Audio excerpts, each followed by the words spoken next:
What up, Wizards? It's Dev and Digby. He's down here too. Don't forget about the man. We're both from the place and we both like the magic. Ain't that right, bud? But yeah, second deck tech. A Dustmorn standard is here, y'all. And this time, get excited because we're doing Reanimator again. First time around, we did Overlord's Conquest combo. We had a lot of fun, good times, made some memories. Go check that deck out if you haven't seen it yet. But this time around, the patrons were very excited. I'm going to really hit that very hard there.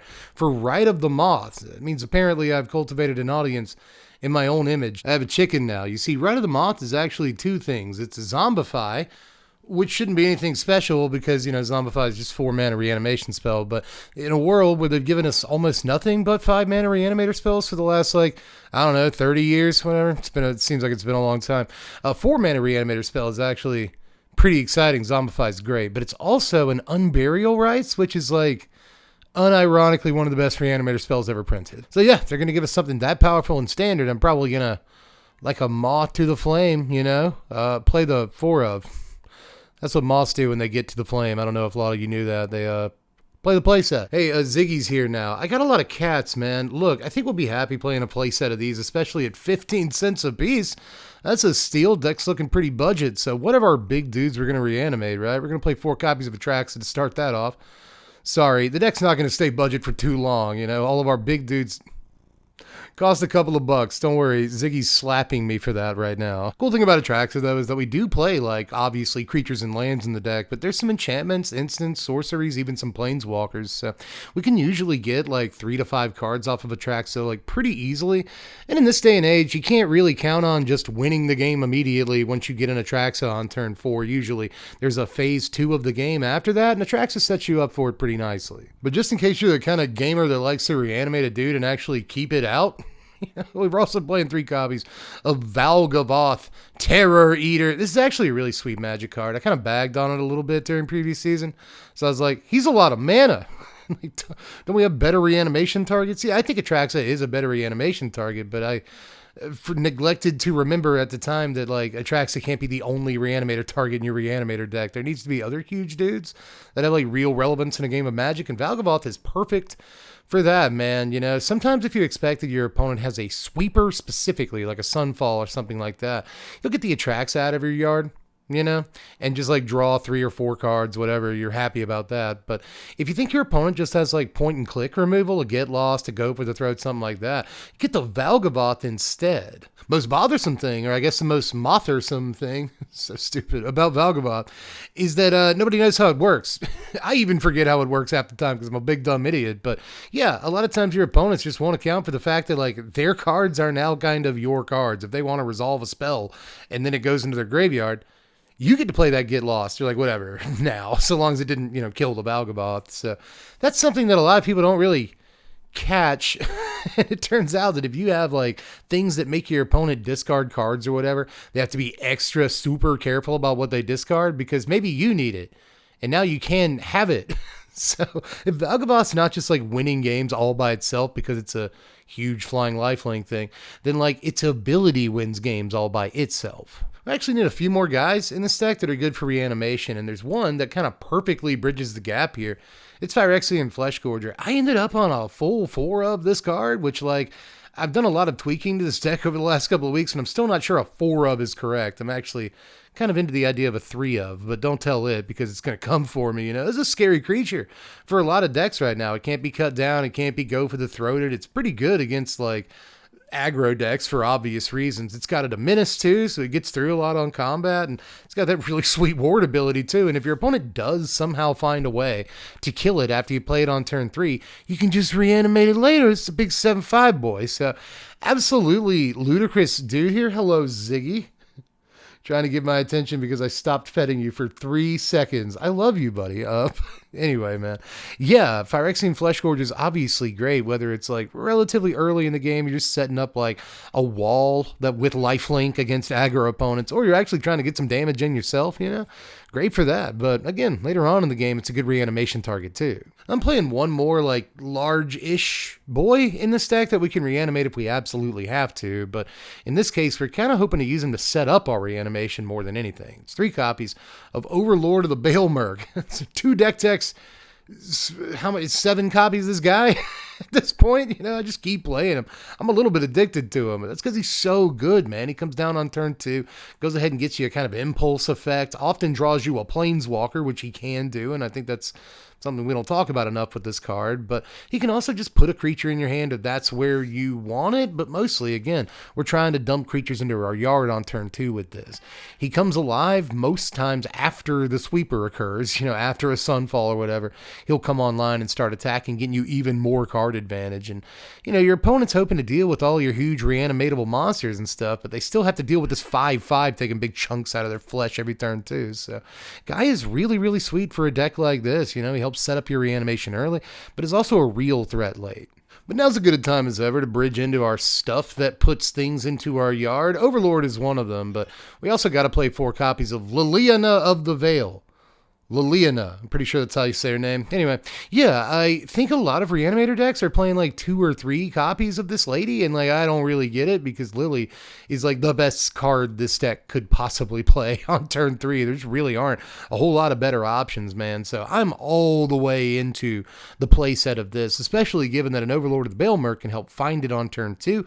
We play it on turn 3, which is kind of exactly what we want to be doing with our lives. The discard not only lets us get the whatever out of our hands, so we can Rite of the Moth it back into play on turn 4 on curve, looking good, but also gets a card out of our opponent's hand. It's a removal spell a lot of the time too, and a good every 20th game ultimate to help you win from time to time. So yeah, again, I'm just not really sure why people aren't pumping the play set of Liliana because she's that good. Oh wait, it's Liliana, I apologize. Just, yeah, play all 4 of this. But there is another 3-drop that I'm playing, and this card does not cost $20. So that's good. There's very few of those in the deck. We're playing 2 copies of Commune with Evil, which is probably the most obscure card in the deck. And I did start on 0 and then noticed the card existed, so I started playing 4, and now it's down to 2.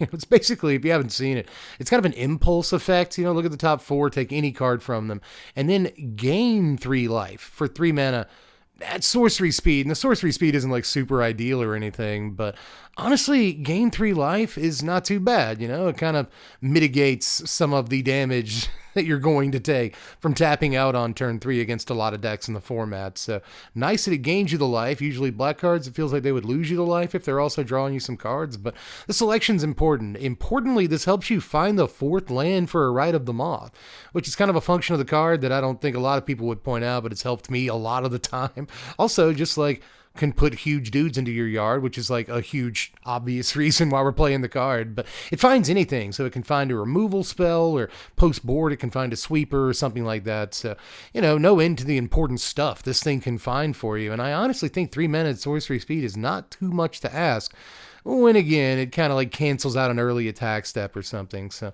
this does help the deck be a little bit more consistent, find the Rite of the Moth for turn 4 some of the time, or again, find the land, find the creatures to put in the yard, whatever. So I just like this card an awful lot, and even though I really wouldn't recommend playing the playset, I think a 2 of is just right. Now I'm also on a playset of Bitter Triumph in here that gives us a total of 13 or so non-land cards, more on that in a second, that allow us to get stuff into our yard, meaning that we'll draw one every roughly 4.5 cards or so. So in your opening hand, you should have, mathematically, 90% or so of the time, a way to dump a huge creature into the yard. And Bitter Triumph is a pretty good way of doing it, man. One of the best in the entire deck. It turns out having a removal spell that allows us to filter cards is kind of stupid for a deck like this. They never should have given us this option. I don't know why they did. It's very, very powerful, man.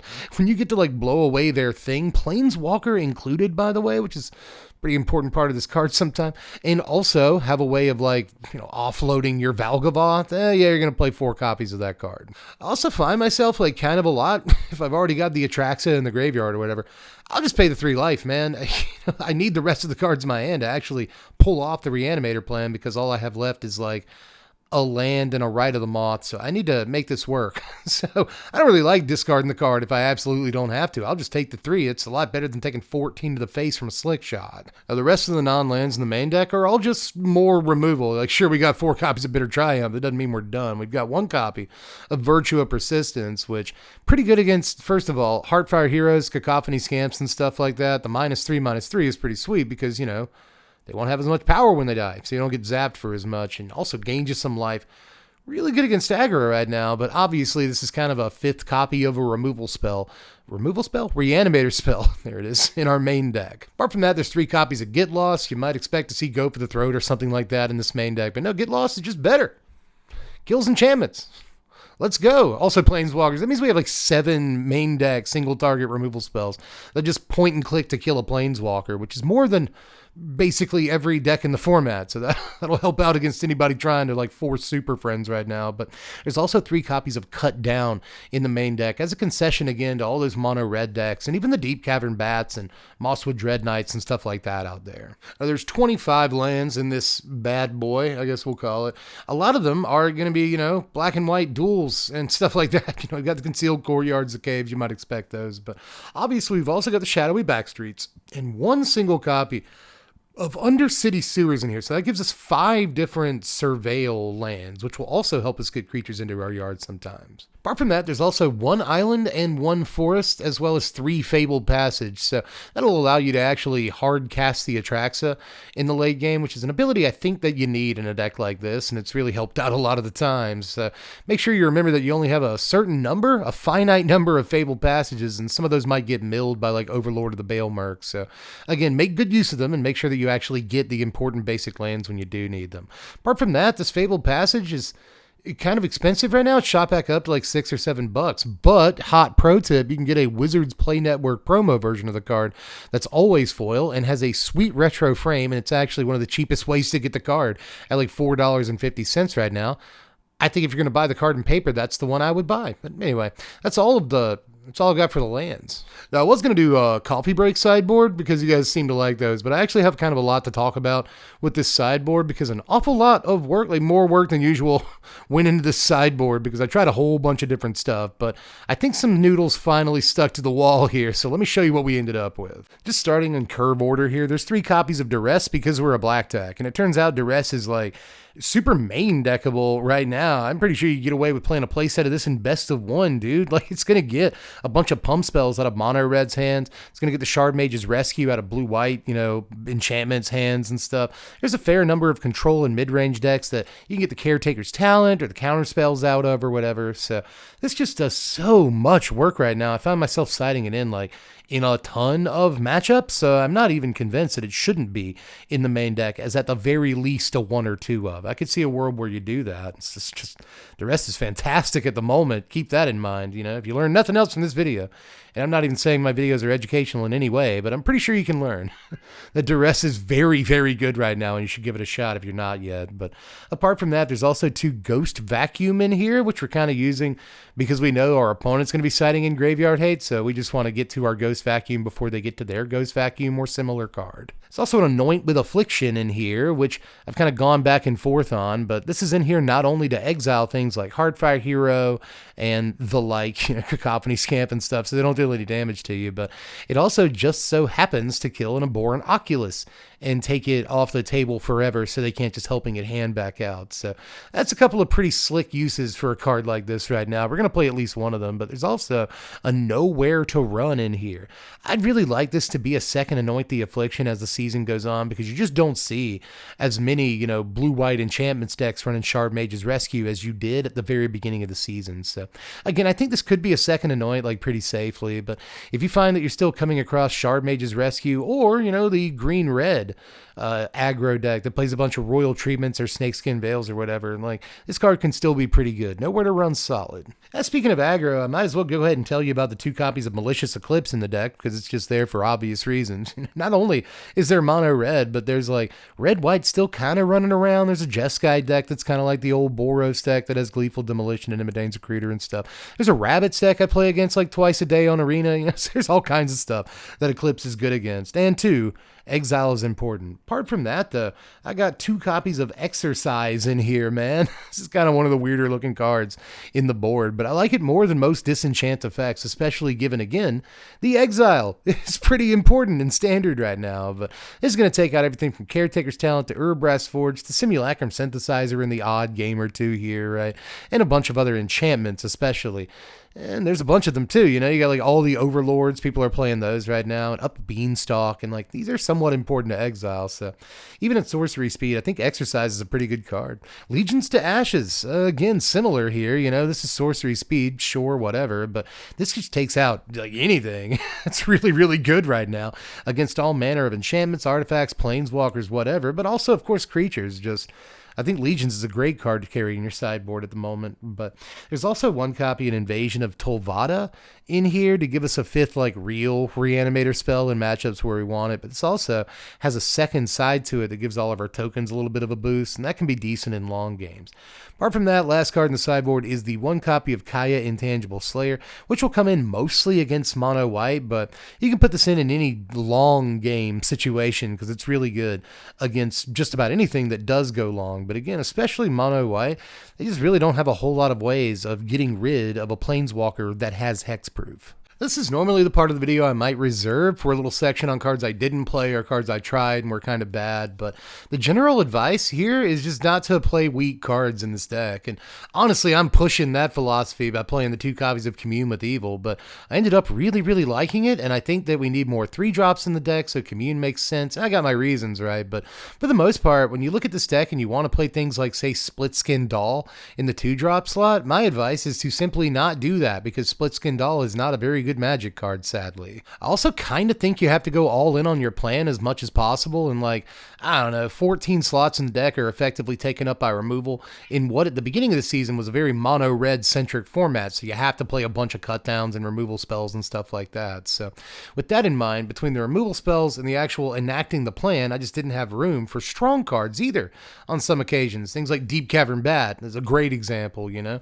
Didn't have the chance to play that card even though I kind of would have liked to, so kind of riding the line here. You need to play very strong cards, no weak cards in the deck if you can help it. Very strong cards that mostly help enable your plan, and that's how we ended up on stuff like Overlord of the Balemerc, which is like really stupid expensive, and Liliana of the Veil, which is stupid expensive and like cost a lot of mythic wild cards and stuff to get this deck up and running, but you just kind of have to do that. You cannot afford to play garbage in this deck. Just before we get to the power rankings, though, kind of dovetailing off of what I just said about like Deep Cavern Bat and whatnot, I actually think that the best way to play this deck might be more of a completely mid-range plan that just incidentally plays a Reanimator spell here and there, like a Rite of the Moth or something, you know. I also think that there might be a case for a transitional sideboard here, where your opponent expects you to still be playing a dedicated Reanimator deck in games 2 and 3, but again, you can transition into a more traditional sort of mid-range Orzhov deck, which is kind of what we've done, but not quite. That said, there were plenty of games I was sideboarding and I decided to take out, you know, a couple of Rite of the Moths and go down to 2, take out a couple of Atraxas, go down to 2, take out a Valgavoth, and a couple of the other big splashy cards like one copy of Overlord of the Balemerc can often come out to fit in those duresses and those removal spells and the Kaya at the top end of the curve, rather than a Valgavoth that you'll like never actually get to cast. So again, we kind of can do a transitional sideboard in this deck, but I'd really like to see what a more dedicated version of that plan would look like. But here are those power rankings. A final score of 67. That's an awful lot of half of a points to only add up to a 67, which is a respectable score, but obviously Reanimator's always had the same kind of issues. It's a pretty predictable plan for your opponent, and if they can find a way to disrupt it, you're going to have a hard time winning that game. We're a Reanimator deck. That's true at the core, man. Sometimes everything lines up perfectly and we don't draw the 4th land.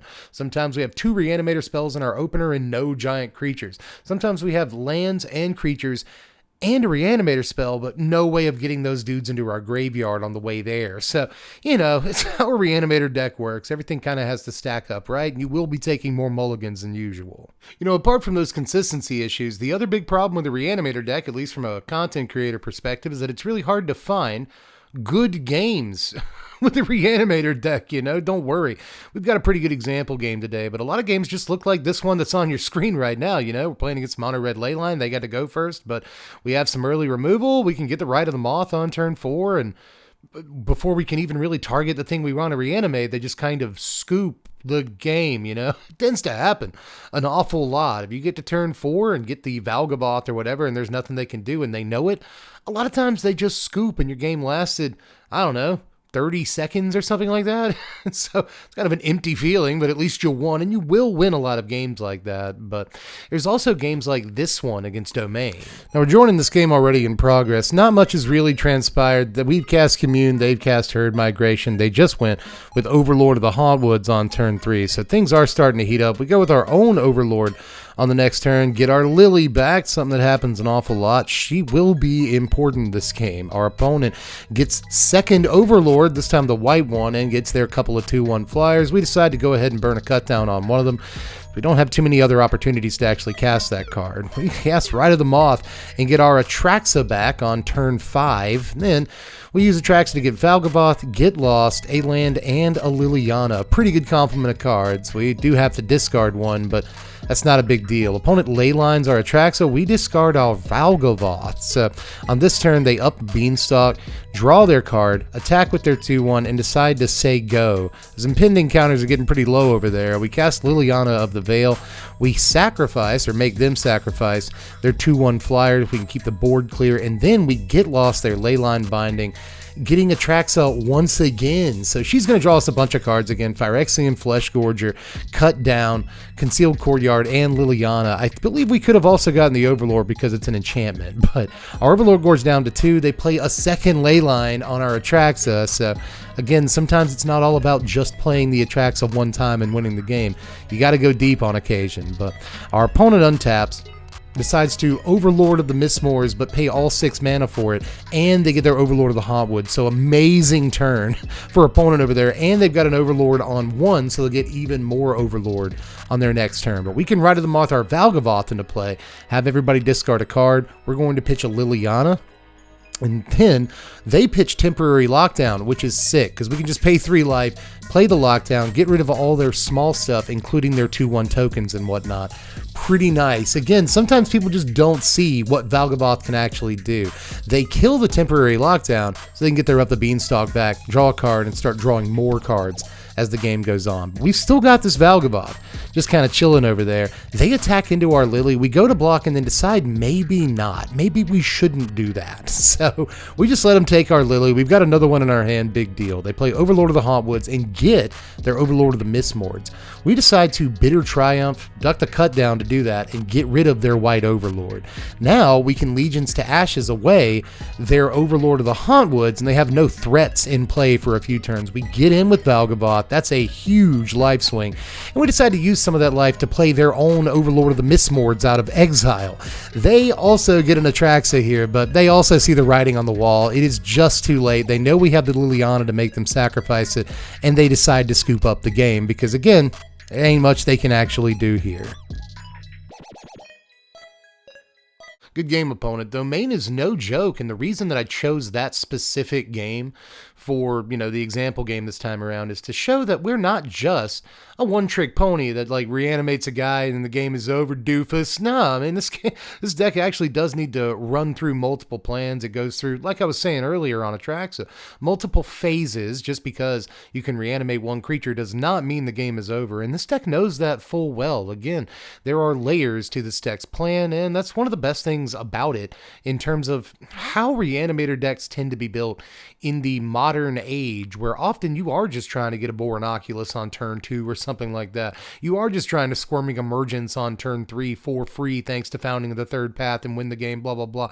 This deck is not quite as all in as those plans, and it doesn't enact its plan as quickly, but at the same time, I feel like it is a little bit more versatile in how deep it's able to go into a game than those decks are, and that counts for a lot. But that is Itsky Lewitsky. We're done over this one, Joe. Just let me know how you felt about it and how you built your Rite of the Moth Reanimator deck, or just if you're playing Reanimator now, I want to know how you did it, because it is kind of a tough nut to crack, man. I worked on this thing for 3 weeks since the very start of the season, trying to get it into working order, and that's how I know that you should not play Split Skin Doll, among a bunch of other things in this deck, man.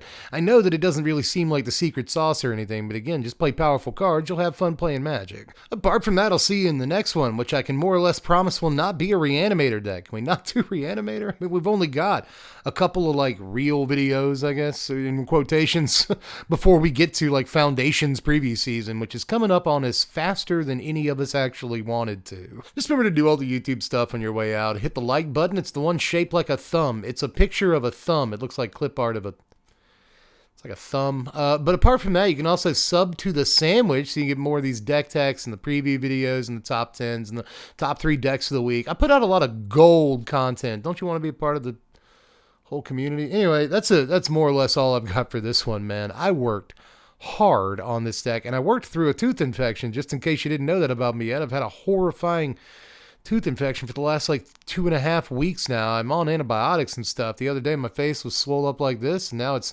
swollen down enough to where I can actually record this deck tag, but it does hurt to talk. Reward my whatever this quality is at patreon.com/sbmtg. I'll leave a link in the description if you feel like it.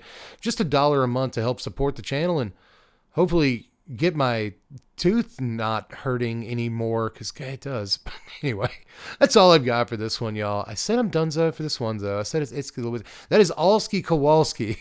That's the last one. I am Dev from the place. Thanks for watching, Wizards. Spread love and be kind.